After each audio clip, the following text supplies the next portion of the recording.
8 de la mañana y 36 minutos. Estamos en ampliación de noticias. Jorge Turpo desde Arequipa con ustedes.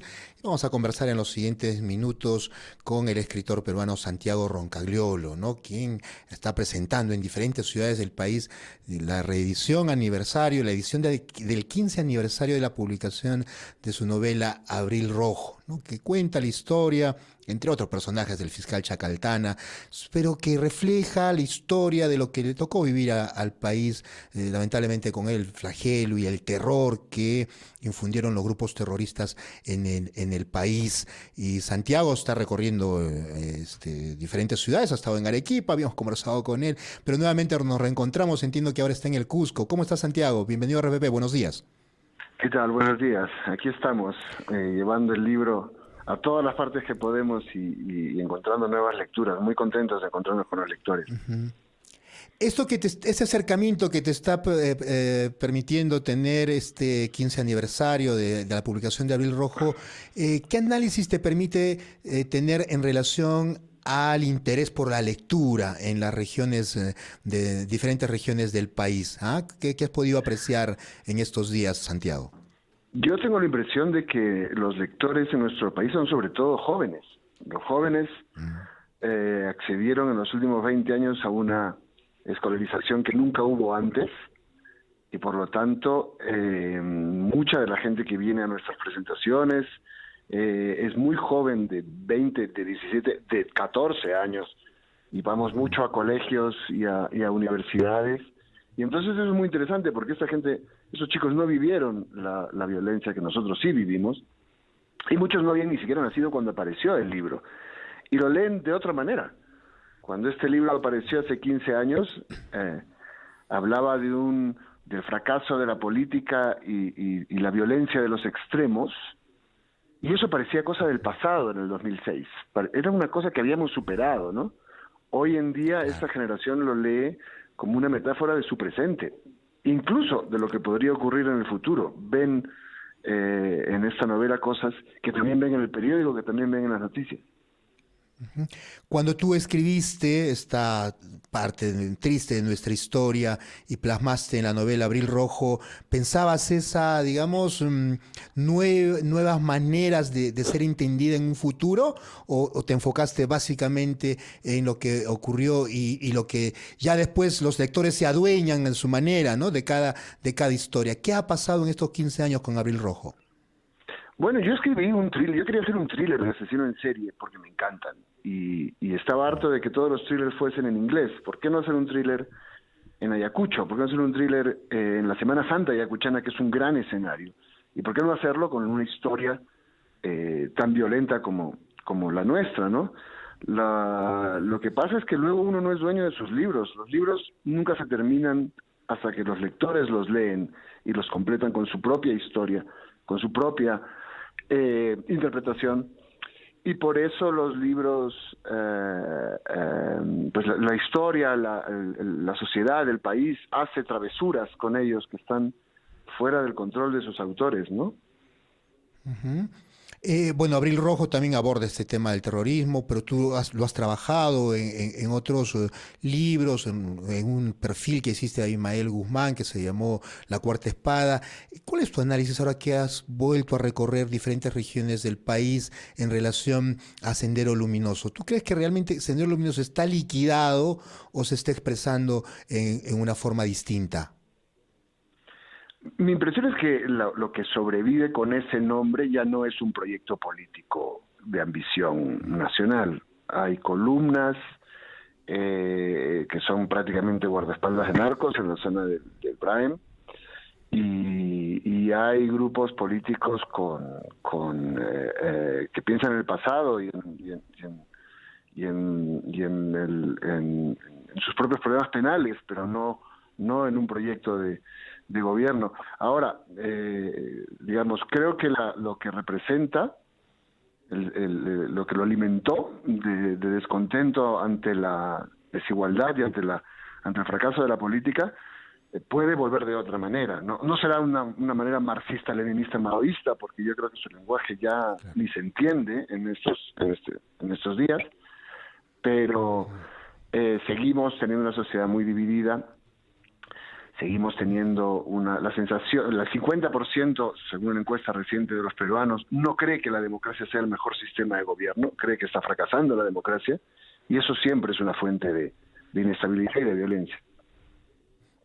Y tu análisis sobre lo que ha pasado con el gobierno, es decir, que tuvo al inicio también, o se ha reconfigurado, ¿no? Porque no han terminado de salir del todo funcionarios que eran simpatizantes de grupos terroristas, incluso con investigaciones abiertas relacionadas al terrorismo, pero llegando al gobierno, digamos, al costado del presidente Pedro Castillo. ¿Cómo entender esta realidad? ¿No hemos entendido lo que fue realmente el impacto del terrorismo en el país? Bueno, es que este gobierno no pueden imprimir DNIs, o sea, tampoco es que vaya a tener un gran proyecto político de ningún tipo. Nuestros problemas con este gobierno son mucho más graves que las opiniones de algunos de sus miembros. Yo creo que también a veces desde Lima se tiene una mirada muy polarizada de lo que es el resto del país. Justamente en esta gira lo que yo descubro es que Lima tiene esta idea de que tienes que estar de un lado o de otro y que está muy enfrentada y pueden ser enfrentamientos muy violentos. Y cuando voy a Ayacucho, cuando vengo a Cusco, ayer presentamos con una TikToker que se llama Soledad Seco, que es campesina, que vive en una comunidad campesina. Ellos están bastante horrorizados de ambos extremos y no quisieran que haya ningún tipo de violencia. Nadie que defienda Sendero es representativo de este país en este momento, y tenemos problemas bastante más graves que eso. Lo que tenemos que hacer es pensar cómo atender a los problemas de la gente de verdad. Cierto. Estamos conversando con el escritor Santiago Roncagliolo, volviendo al tema digamos, de la escritura. Santiago, ¿qué nos puedes contar de la manera en la cual tú enfrentas cada historia? ¿Cuál es tu metodología, digamos? Algunos escritores hacen casi una labor reporteril, otros apelan, digamos, a la imaginación. ¿Tú qué elementos combinas para ir generando tus novelas? Bueno, yo exploro los secretos, los misterios, las cosas de las que no queremos hablar. Cuando yo escribí esta novela no se hablaba de este tema. En la sociedad era incluso incómodo mencionarlo en una reunión familiar o con tus amigos. He escrito sobre el machismo, sobre el abuso, sobre la violencia. Me interesa además explorar a personajes que pueden hacer cosas terribles, pero que las hacen por emociones, deseos o miedos muy humanos.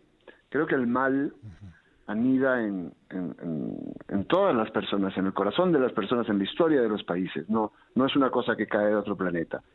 Y lo que me interesa es crear una historia de mucho suspenso, de mucho misterio que quiera seguir, pero que no sea solamente un juego de descubrir al asesino, que en el fondo tú como lector estés explorando tu propio interior, tus propias zonas oscuras, y te preguntes si, puesto en el lugar de esos personajes, no harías tú lo mismo.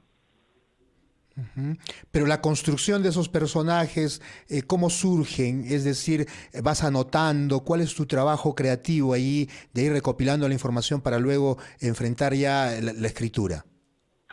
No voy haciendo muchas notas porque ni siquiera mucha estructura, o sea, parto de mi sensibilidad y de cosas que leo y que investigo y de gente con la que hablo. Eso sí, trato de tener mucha información, de poder construir un mundo con todos sus detalles, que si es Ayacucho, comas lo que se come en Ayacucho, veas lo que se ve en Ayacucho, vayas a las iglesias, entres a las iglesias de Huamanga.